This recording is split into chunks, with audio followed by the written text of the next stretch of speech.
Hey y'all, thank you for joining me today. So we are going to be talking about what if I'm having a mental health day? What if I'm stressed out? What if I am having mental health issues that I'm dealing with internally? What can I do about working?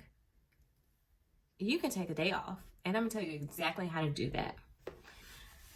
It is so unfortunate when we are dealing with things in our personal lives, then we have to go to work. Whether it's stuff that we're dealing with internally, where we have a health condition, or we have went through something at home, and then we have to go to work and put ourselves in a mental space so that we can actually do the work that we're given.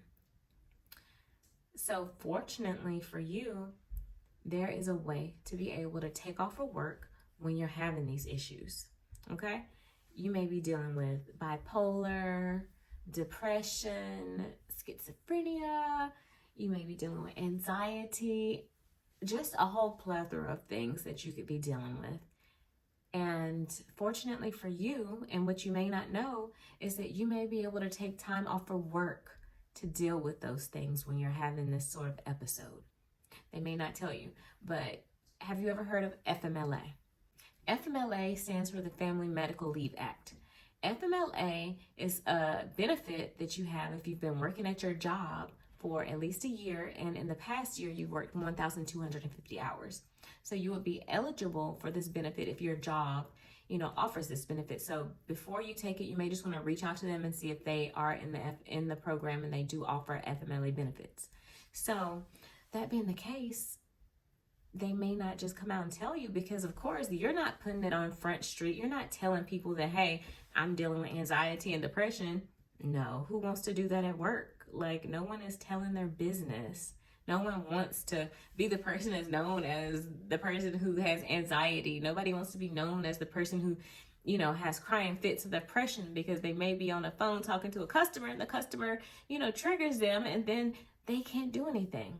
But what FMLA will allow you to do is, say you are working some type of customer service job and you're on the phone with a customer and someone really triggers your anxiety and really just says some things to you that are way out of the way. And then you have to, after being on that call, you have to still continue to work and take other calls. So what can you do? It would be nice if you could just take some time off, or take a breather from the phones, take an extra break in your day. These are all things that FMLA can do for you. So if you are having any type of medical condition, anxiety, depression, anything that you've been diagnosed with clinically with your provider, or you could be seeing a therapist for some mental health issues, you should get your therapist, or as long as they're a licensed professional counselor, or your doctor, primary care, psychiatrist, to fill out your FMLA paperwork, so that this will enable you to be able to take time off of work as things may come about sporadically. If your doctor gives you a certain amount of hours a week to take, then you can take those hours. Your doctor might say, okay, I want you to be able to take 20 hours a week when dealing with your mental health condition, because you may need it. You may not have to use that every week, but your doctor's saying, hey, you can have up to 20 hours a week to take off, and your boss, your job, they can't do anything about it. They cannot penalize you as long as you are approved for your FMLA. So this is a wonderful benefit for you to utilize, because who wants to be stressed and having mental conditions and still have to work? Sometimes it's necessary. Sometimes when dealing with mental health and mental well-being and the mental issues that come along with that, sometimes you need time out of work that's not just a day or two. Sometimes you need more. FMLA, with that benefit, you can have up to 12 weeks out of work.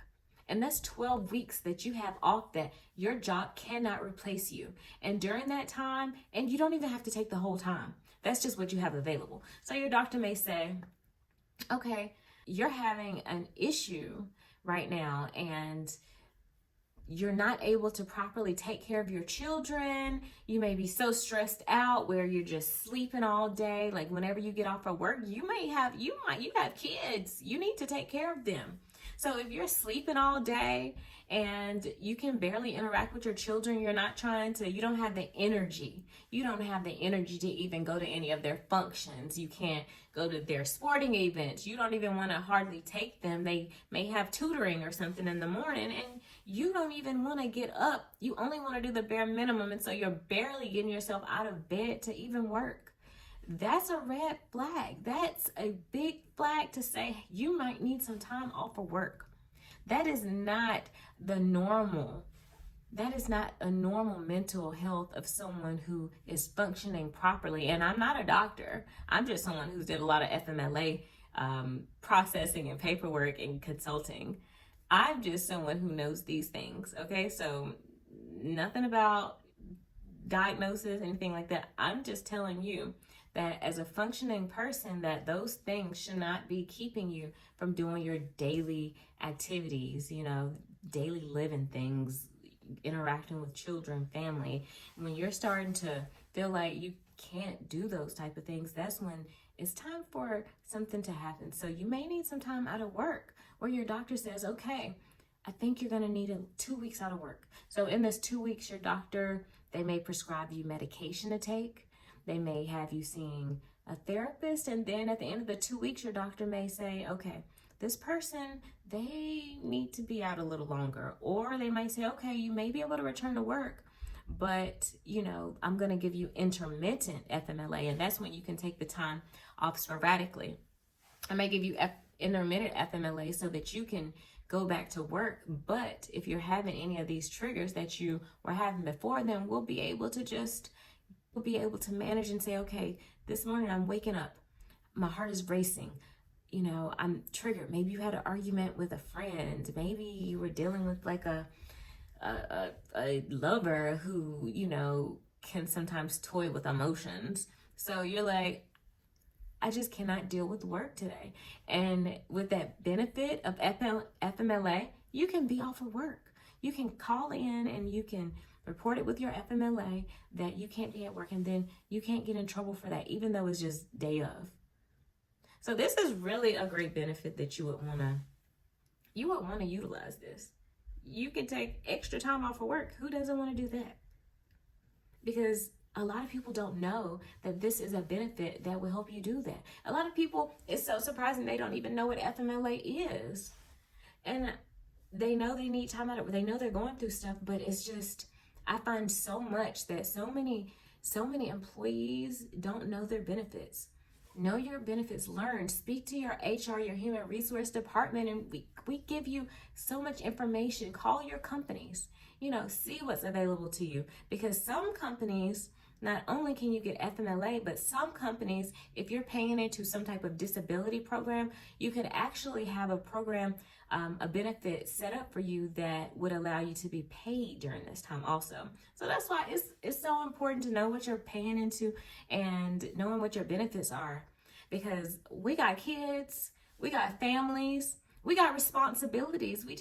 We can't lose our job because, we've taken time off of work because having some type of attack, anxiety attack, a panic attack, and suddenly we can't work. We may throw up. You may throw up or get a migraine because of an anxiety that you're having because of the way that you've interacted with a customer at your job, or even someone like one of your supervisors and stuff, because we know horrible bosses is so real. I can tell you a couple stories that I've had, but I'm not going to do that right now. But we all know that if you're having a situation with your boss, sometimes the best thing to do is to take some time away, because they are your triggers and you cannot let them have the power. Because sometimes if you're a supervisor, your manager doesn't really like you, they're probably looking at reasons to get rid of you. While you may say, okay,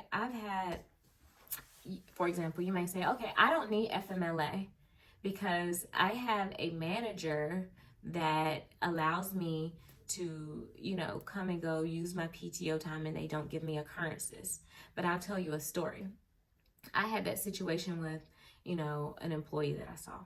And this employee they were like, this is fine. I don't really need FMLA. Like, my manager's cool. So this employee got transferred to another manager. So they were no longer under their old manager.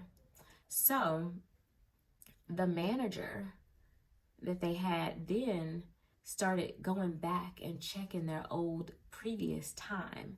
And the manager was like, okay, you were late on this day. This day you left early. I don't see that you had put in for this in advance. And it was so heartbreaking because this manager decided to penalize this person and try to get them disciplinary action because of this. Had put them on different sort of write-up. And this person was, they were just like thinking that they were fine because the manager they had at the time was like, didn't really keep up with it, was like, you know, they don't mind, they understand. But sometimes you have to protect yourself. It's not just about the manager. It's not just about one manager. Like when you're working at this whole corporation, there are certain policies and procedures that they're all supposed to follow. Yeah, you might get a cool manager and your manager is like, you can come, you know, just let me know. But if your company has certain regulations that say, okay, you're not supposed to do that, and your manager's letting you do it anyway, you need some protection for yourself, because like in this story that I just told you, they could just come back and say, oh, none of that's covered, and they can penalize you for it.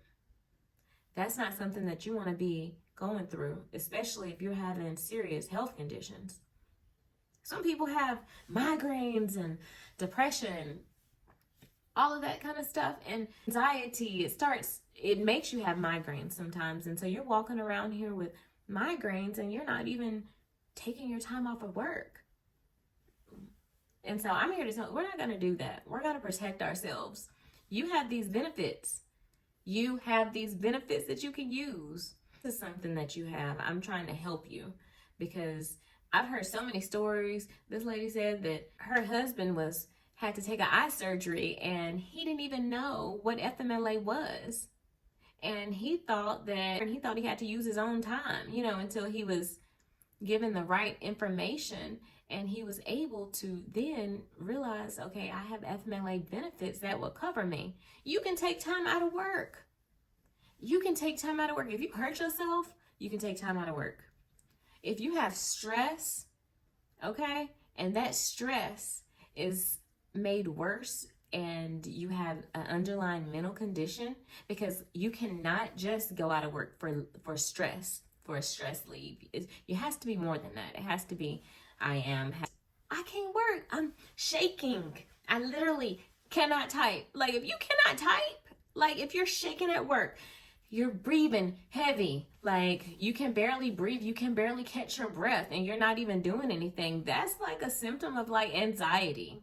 That's something that should be taken seriously. Talk to your doctor. If that's going on with you, like that's something that you need to get diagnosed about, and they need to get you on some type of, what they're going to do, they're going to suggest some type of medication. So when you're trying for FMLA, we're looking at, okay, is this person on any type of medication? On the form that your doctor will have to fill out is going to ask, is this person on a medication? So if they say, yes, this person's on a medication, and then it's like another question on there asked, like, have you been seen by the doctor within 7 days of your leave starting? That shows us too, like, okay, this is something that is ongoing. Then it's also a question about the treatment. Do you need to have treatment visits at least twice a year? That shows us that with the answer being yes, that would show us that is a chronic condition. Anything that you have to have treatment for at least twice a year about, that is, and maybe your primary care doctor, they're referring you to a psychiatrist because they're saying that that's outside of their realm and they want to give you to someone more specialized. Going to a specialist, that's something that tells us, okay, this is a chronic condition. This is something that we need to take seriously because this person is actually having some issues that need to be dealt with. Girl, we're not playing. We're not playing right now. We are really trying to make sure that we're taking care of our mental health. We are doing self-care all around the board. We are self-caring. That means that we are caring for self And that is mentally as well as physically. Yeah, we can look good on the outside, but if your mental is literally a sinking ship, especially if you have children, especially, you don't even have to have kids. Like, you got responsibilities. You have things that you got to handle. You have work responsibilities. You have to interact with people, with your colleagues every day, and you have to put on a good face. I mean, it's already bad enough, like, us as women, like, it's already bad enough because once a month, like, I don't know about y'all, but with me, once a month, like, sometimes it's a struggle for like a whole week. Like, I just have a time where I'm just like trying to get through it. And I have some tips and things that I do to get through it, but we don't need extra, So if we're stressed and dealing with mental health situations, and we're stressed and we're dealing with anxiety, depression, migraines, things that are just getting us, there's time for you to take, and just make sure you do it the right way and take your time. I'm a proponent of you taking your FMLA time. FMLA, don't forget it. FMLA, that's what it's called, okay? That's how you're going to get your time off of work. Trust me on that.